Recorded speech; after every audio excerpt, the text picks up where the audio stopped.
3 noches en el infierno. Yo siempre tuve problemas para dormir. Normalmente, tenía que tomar pastillas que me recetó el doctor, mi amigo y colega de la Universidad de Cambridge, el doctor Henry Rutherford. Pero, antes, tras la desesperación del no poder dormir, había hecho que mi doctor utilizara métodos mucho más extremos, supongo yo. Tras un par de exámenes, él me había diagnosticado insomnio hace 2 meses atrás, por lo que me recetó una pastilla de difenhidramina antes de dormir. Así podría dormir plenamente, algo que realmente necesitaba por el excesivo requerimiento que mi trabajo solicitaba.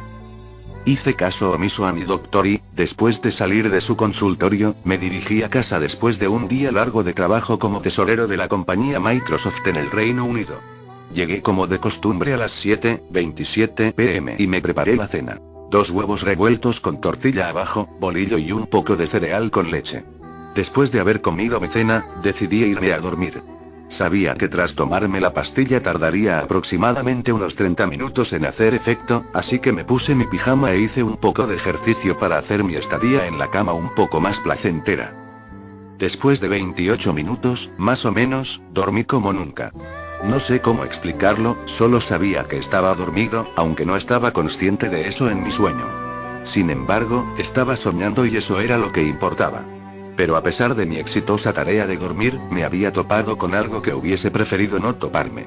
Rápidamente, el sueño se convirtió en una de mis más grandes pesadillas, que dejaría huella en mí por toda mi vida y soñé que estaba en mi cama completamente dormido, pero fue una sensación extracorpórea. Era como si mi alma estuviese fuera de mi cuerpo, atrayendo mis ojos hacia mi cuerpo que yacía en la cama. Podía verme a mí mismo dormido. ¿Qué es esto?, pensé. ¿Qué está pasando? Realmente no podía explicarlo, y sentía un miedo y una explotación de adrenalina siendo expulsada de mi cuerpo en ese momento. Me sentía, también, demasiado inmóvil a decir verdad. Solo escapé de mi estado de asombro cuando di el primer paso hacia la caja de pastillas para dormir. Extendí mi mano para tomarlas y saqué el envoltorio donde venían, solo para darme cuenta de que, sea lo que fuese que pensaba en esos momentos, que, además, creí estar muerto. En realidad, creí, no era posible. ¿Me hubiese tomado más de 2 pastillas? Rápidamente, volteé hacia mi cuerpo que yacía en la cama y, en un punto de desesperación, comencé a llorar. ¿Habré muerto? En realidad habré muerto, pensé. No quiero estar en este lugar, no quiero. Grité con toda mi energía, que hasta me hizo sentir que mis cuerdas vocales se desgarraban. Mis pensamientos y gritos, en ese momento, se vieron interrumpidos por una especie de incomodidad. Sentí que alguien me observaba desde algún punto de la habitación, pero no sabía dónde. Después de darme la vuelta para buscar el motivo de mi incomodidad, di bruscamente un salto hacia atrás al ver una figura oscura entre la televisión que estaba frente a mi cama y mis cortinas. Parecía una silueta con una túnica negra. Sentí pronto una expulsión completa de adrenalina, un miedo inmenso al ver que esa figura demoníaca estaba viéndome. O mejor dicho, viéndome cuerpo muerto en la cama. No sabía cómo lo sabía y es decir, tenía una túnica negra cuya oscuridad no dejaba ver su rostro, pero sabía que me estaba observando detenidamente. Estudiándome. Quería correr con todo. Con mi corazón en mano, en una milésima de segundo decidí hacerlo, pero mis acciones fueron detenidas por el pensamiento de, ¿y si me atrapa? Solo me quedé allí, inmóvil, sin ningún tipo de plan en mente. Mis nervios y mi cordura mental estallaron cuando esa criatura infernal comenzó a moverse hacia mi lado de la cama. Sentí, en ese momento, cómo mi adrenalina tomaba su punto más alto, y sentía unas inmensas ganas de vomitar, llorar y gritar y quería despertar, ahora. Después de un momento a oscuras, y por algún momento de rareza espiritual, o científica, vi mis ojos cerrarse cada vez más fuerte. Después, abrí los ojos y había despertado. Mi mente daba muchas vueltas en ese momento. ¿Qué había pasado? ¿Morí, me desmayé o de algún modo que no puedo explicar, pude sacar mi alma de mi cuerpo? Pensaba. Mi cara estaba inexplicablemente ardiendo, sentía que tenía un dolor de cabeza tremendo. Me quité las lagañas y me estiré lo más que pude sin tener las agallas para salir de la cama, porque tenía la sensación de que solo podía ver a esa criatura con el alma y no materialmente, así que esa cosa podía seguir en el cuarto sin que yo me diese cuenta. Volteé mi cabeza para observar el reloj. 9:43 am. Me había retrasado 1 hora y 13 minutos. Salí de la cama disparado y agarré mi camisa de vestir blanca y me la puse junto con mis pantalones, calcetines y zapatos. Acomodé todo mientras bajaba por las escaleras. Llegaré tarde al trabajo, maldita sea. Grité con todo mi enojo y frustración. Carajo. Y llegué del trabajo, como de costumbre, cansado y fatigado. Después de una alerta de mi jefe, Damian Butters diciéndome que si llegaba tarde de nuevo, tendría que suspenderme, sabía que tenía que ser más precavido y poner 1 o 2 alarmas extras. Mi mente estaba recordando aquella experiencia maligna con la criatura maléfica. ¿Y si pasaba de nuevo? Pensé. Mis ojos se entrecerraron a la idea de que tenía que dormir para tener fuerzas al día siguiente y no podía darme el lujo de no dormir. Mis ojos se posicionaron a las pastillas y esas pastillas eran aquellas cosas mágicas y maravillosas que me hacían caer en un pozo de desesperación. Era como si el dormir para mí tuviese un costo. El costo de un tremendo susto. Llegó la hora de dormir y me encontré ya dentro de mi cama, con mi cabeza en las almohadas mirando hacia el techo de mi habitación, rodeado de pensamientos como la metáfora de que los planetas giran alrededor del Sol. Sabía que debía tomar esas pastillas, lo sabía pero no quería. Mis pensamientos se vieron interrumpidos cuando un rayo cayó en algún lugar recóndito de Londres y comenzó a llover. Aproveché la situación para hacer un poco de ejercicio y tomarme las pastillas para dormir. Esta vez, las pastillas no demoraron mucho tiempo. Puedo suponer que tomó aproximadamente como unos 20 minutos en hacer efecto y hacerme sentir dormido. Soñaba que estaba en el bosque, a unos cuantos kilómetros de mi casa. Estaba con mi novia, Catherine Travis, con una fogata, guitarra, malvaviscos y una lona viendo las estrellas. Comenzaba a abrazarla y decirle cuánto la amaba y disfrutaba de su presencia. Te amo tanto, me haces el hombre más feliz, dije, con mi corazón en mano, sintiéndome más regalado de saber que ella lo sabía, y no sabría qué hacer sin ti. Yo también te amo, mi amor, respondió ella. Ante tal respuesta, solo sonreí y salió una risita nerviosa. La situación comenzó a ponerse un poco más cuando comencé a ver por mí mismo las estrellas. De repente, una ráfaga de aire frío pasó entre nosotros y Catherine comenzó a reírse pero no fue una risa común y corriente. Fue una risa como si hubiese 2 entidades dentro de ella, una voz femenina y una voz masculina, riéndose de una manera como si hubiese asesinado a alguien y le hubiese encantado la idea.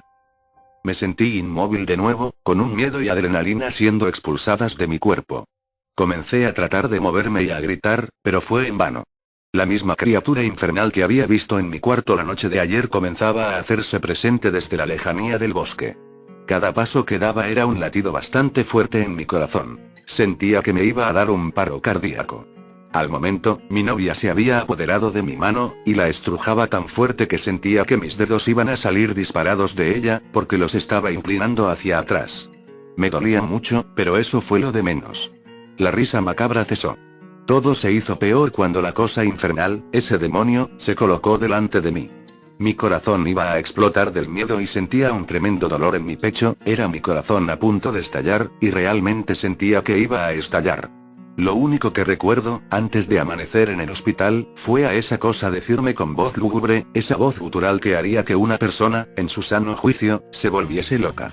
Me dijo: la muerte es el principio de la inmortalidad. Y desperté en el hospital esa mañana, solo para darme cuenta de que estaba conectado a un monitor donde señalaban los latidos de mi corazón. Al lado mío estaba mi doctor, Henry Rutherford, observando el monitor. La conversación tomó lugar cuando dije con mi voz seca y poco entendible: ¿qué pasó conmigo? El doctor Henry Rutherford se volteó y me dijo: ah, Christopher, estás despierto. Buenas tardes. Despertaste un poco tarde, son las 2:54 p.m. ¿Dormiste bien? Asentí con la cabeza. Mira, no llegabas a tu trabajo y pensaron que algo andaba mal. Llamaron a tu casa como 3000 veces y no respondías. Supusieron que algo había pasado, así que llamaron a la policía. Irrumpieron en tu casa y te encontraron tirado de tu cama. Tuviste un paro cardíaco. Ante tal idea, pensé que estaba bromeando, pero ¿habrían gastado equipo en vano solo para hacerme una broma? No lo creo. Recuerdo esa tarde como 1.000.000, exagerando, de llamadas de mi familia, amigos y conocidos preguntando todos de si me encontraba bien. A todos ellos les dije que me encontraba bien ahora, y que no se preocuparan por mí, que saldría pronto del hospital. Después de un tiempo, mi doctor me había dicho que requería estar, por lo menos, 3 días en el hospital para hacerme algunos estudios más. Hablé por teléfono con mi jefe, quien ni corto ni perezoso, demostró su angustia por mí, aunque para mí representaba una angustia hipócrita, porque días antes me había regañado de una manera poco ortodoxa, amenazándome con que iba a correrme el genio. Yo le mencioné que el doctor me había dicho que debía quedarme en el hospital por 3 días más. Por supuesto que mi jefe estaba de acuerdo. Según sus palabras, para mejorarme y después dar todo de mí. Mi doctor, unas cuantas horas más tarde, entró a mi habitación para decirme que las enfermeras iban a traerme la cena a mi cama. Aproveché el tiempo a solas para avivar un poco la conversación. Él se encontraba observando el monitor de las pulsaciones de mi corazón cuando inicié la plática. Doctor, dije, alguien me está hostigando en las noches. Creo que esa cosa quiere algo de mí. Quizá esa cosa fue la razón del por qué tuve el paro cardíaco. Mi doctor lentamente volteó su cabeza hasta la mía con una clara expresión de angustia y confusión. Sé que debe de sonar un poco extraño, doctor, pero es la verdad. Yo lo vi. Él me observa por las noches y me siento hostigado. Siento que no puedo comer, no puedo dormir, porque él está siempre conmigo. La noche que tuve el paro cardíaco, él me dijo que la muerte era el principio de la inmortalidad. No sé qué es lo que pasa, pero sé que mi tiempo aquí es corto. Por favor, dígame cómo pararlo y no puedo más. El rostro de mi doctor parecía confuso, angustiado, como si supiera que estaba hablando con un loco o psicópata que trata de convencer a alguien de asesinar de una manera despiadada a un niño o a una persona. Su rostro me dijo que no me creía ni una sola palabra. Ante mi desesperación, el doctor llamó a las enfermeras. Puedo deducir que mi cordura mental había decaído en ese momento. Ahora ya no era su amable cliente Christopher McKenzie, ahora era Christopher el loco McKenzie. Intenté advertirle, pero solo podía enloquecer en el momento en que recordaba las 2 noches en que esa cosa había estado en mi dormitorio y en mis sueños. Por un momento, creí que, en realidad, estaba completamente loco. Pero ¿cómo un sueño puede sentirse tan real? Las enfermeras llegaron solo para tratar de tranquilizarme. Aléjense, no estoy loco, estoy diciendo la verdad, aléjense. Gritaba con todas mis fuerzas. Mis intentos por no ser sedado llegaron a tal nivel que me vi obligado a soltarle un puñetazo a una de las enfermeras que trataban de amarrarme. Finalmente, fui sedado en contra de mi voluntad. Y me encontraba en el mundo de los sueños. Lo sabía porque estaba viendo de nuevo mi cuerpo en la sala del hospital. Todo era oscuro, con niebla fría y penetrante sobre el piso de mármol. Salí del cuarto hacia los pasillos del hospital.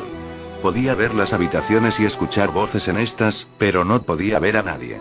Por un momento, tuve la extraña sensación de estar en el reino de los muertos, y que podía escuchar a las personas que estaban en los pasillos, mas no podía verlos. Recorrí los pasillos en búsqueda de un alma.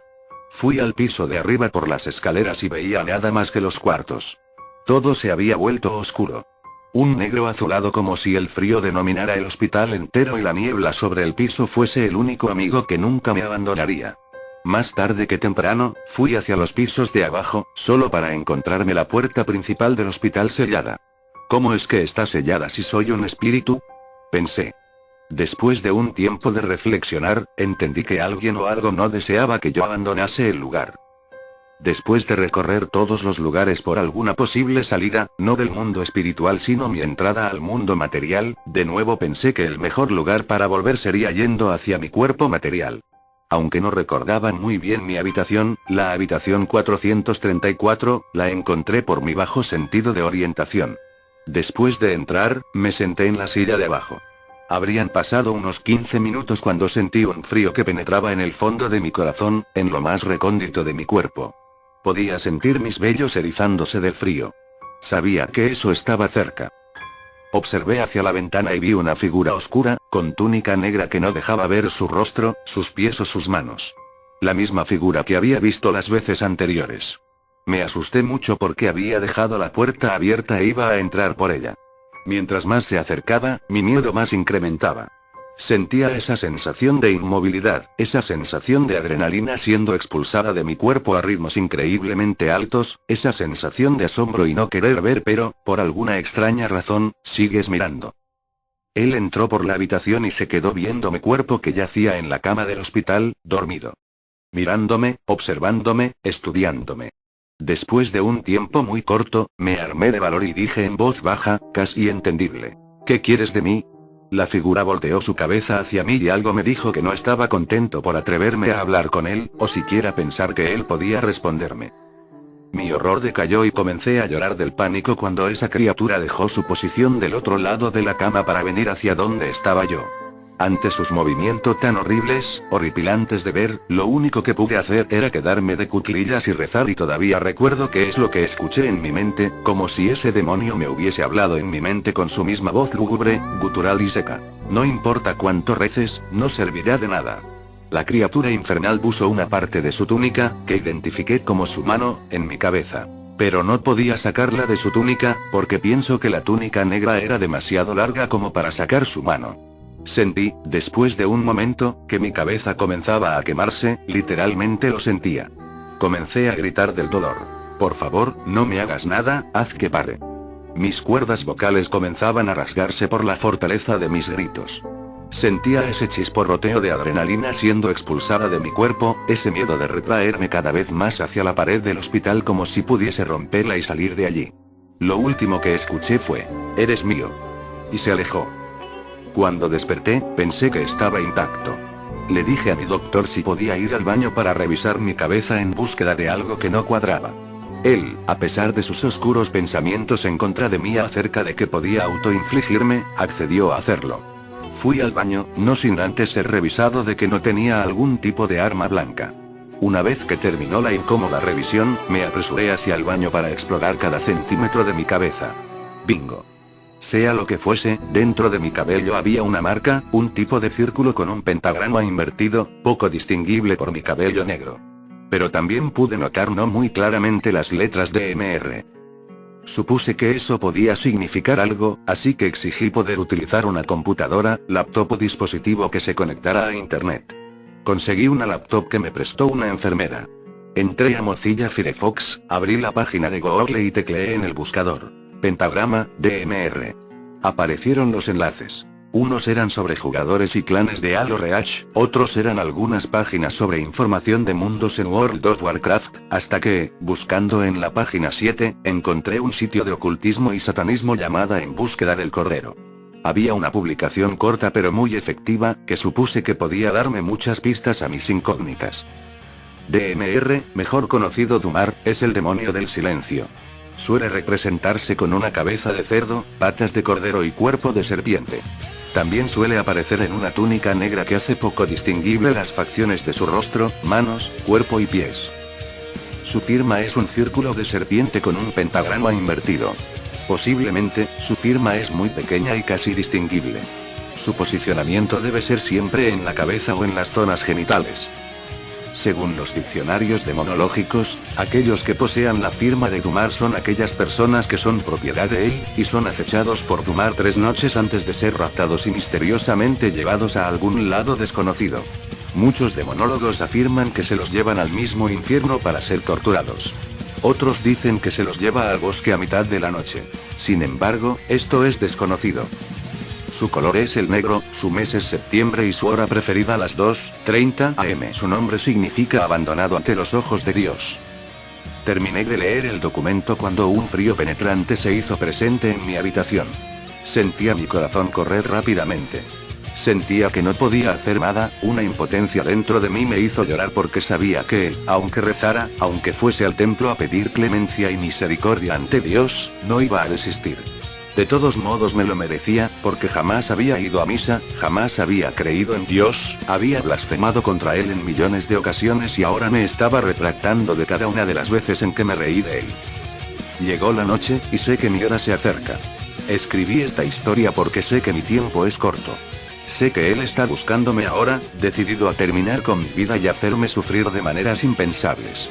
Por favor, confíen en Dios, no cometan el mismo error que yo cometí en mis 26 años de vida. Sé que muchos no me harán caso, pero, por favor, no dejen de confiar en Dios en todo minuto. No pierdan la esperanza. No dejen de amar al mundo. Desearía poder saber esto con anticipación. Quizá habría cambiado mi destino. Solamente puedo mantener mi cabeza en alto y aceptar las consecuencias de mis actos. Siento algo que no debería sentir, en lo más profundo de mi corazón.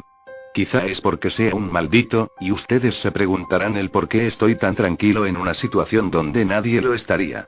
Y es porque las últimas palabras de la página web que visité hace unas horas, decían: se han reportado varias desapariciones alrededor del mundo. Los desaparecidos, noches antes, afirmaban ser hostigados por una presencia infernal. Ellos afirmaban que serían arrastrados al infierno y no volverían jamás. Quizás la razón por la cual estoy tranquilo y acepto mi destino, es porque yo no estaré solo y allí abajo.